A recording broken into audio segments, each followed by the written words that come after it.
আসসালামু আলাইকুম সুপ্রিয় দর্শক, আশা করি আপনারা সবাই ভালো আছেন। বর্তমান সময় কেমন চলছে সোনার বাজার দর সে নিয়ে একটু জেনে নেওয়ার চেষ্টা করব। দেশের বাজারে নিয়মিতই সোনার দামের অস্থিরতা চলছে। এর দায় কে নিবে? কেই বা সোনার দাম বাড়ানোর জন্য দায়ী? কেনই বা বিশ্ববাজারে সোনার দাম বাড়ছে? কি কারণে আসলে দেশের এই অবস্থার নাজেহাল পরিস্থিতি? এর জবাব আসলে সরকার আজ পর্যন্ত কখনো দিয়েছে না কখনো দিবে? তাদের এসে কিছু যায় আসে না। তবে স্বর্ণ যে অতি মূল্যবান একটি ধাতু সেটা আসলে আমরা অনেকেই মানি, কিন্তু সেটা এই মুহূর্তে বিশ্বাস করতে কষ্ট হয়। তবে প্রতি গ্রাম, প্রতি ভরি, প্রতি আনা প্রতিরোধে বিস্তারিত আপডেট জানাবো। স্বর্ণ এখন বর্তমান সময়ে দামি থেকে, অতি মূল্যবান থেকে মাত্র অতিরিক্ত মূল্যবান হয়ে গেছে, অর্থাৎ এটা এখন জাদুঘরে রাখা যাবে এমন একটা অবস্থায় চলে গেছে।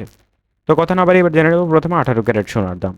এই মুহূর্তে দেশের বাজারে প্রতি গ্রাম সোনার দাম নির্ধারিত হয়েছে 18 ক্যারেটের ক্ষেত্রে 17,550 টাকা, এবং প্রতি 1 আনা সোনার দাম 12,794 টাকা, 1 রতি সোনার দাম 1,599 টাকা, এবং 1 ভরি সোনার দাম কিনতে গেলে বর্তমান বাজারে খরচ করতে হবে 2,04,703 টাকা।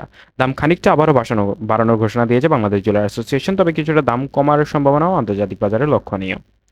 এবার জানাবো সরাসরি 22 ক্যারেটের দাম।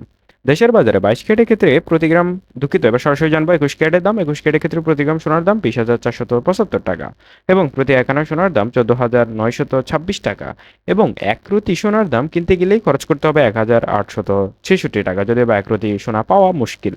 তবে এই মুহূর্তে 1 ভরি সোনার দাম এই মুহূর্তে নির্ধারিত হয়েছে 21 ক্যারেটের ক্ষেত্রে 2,38,820 টাকা। এবার সরাসরি চলে যাওয়ার চেষ্টা করবো আমরা 22 ক্যারেটের দামে। 22 ক্যারেট হচ্ছে বিশ্ববাজার এবং বাংলাদেশের বাজারে সবচেয়ে দামি ক্যারেট। সেই ক্যারেটের প্রতি গ্রাম সোনার দাম 21,450 টাকা, প্রতি আনা সোনার দাম 15,637 টাকা, এবং 1 রতি সোনার দাম 1,955 টাকা, এবং 1 ভরি সোনার দাম বর্তমান বাজারে বাংলাদেশ জুয়েলার অ্যাসোসিয়েশন বা বাজুস নির্ধারণ করে দিয়েছে 2,50,193 টাকা। আপনারা সোনার দামটা খাতায় লিখে রাখলে আপনাদের হয়তো বা সুবিধা হবে।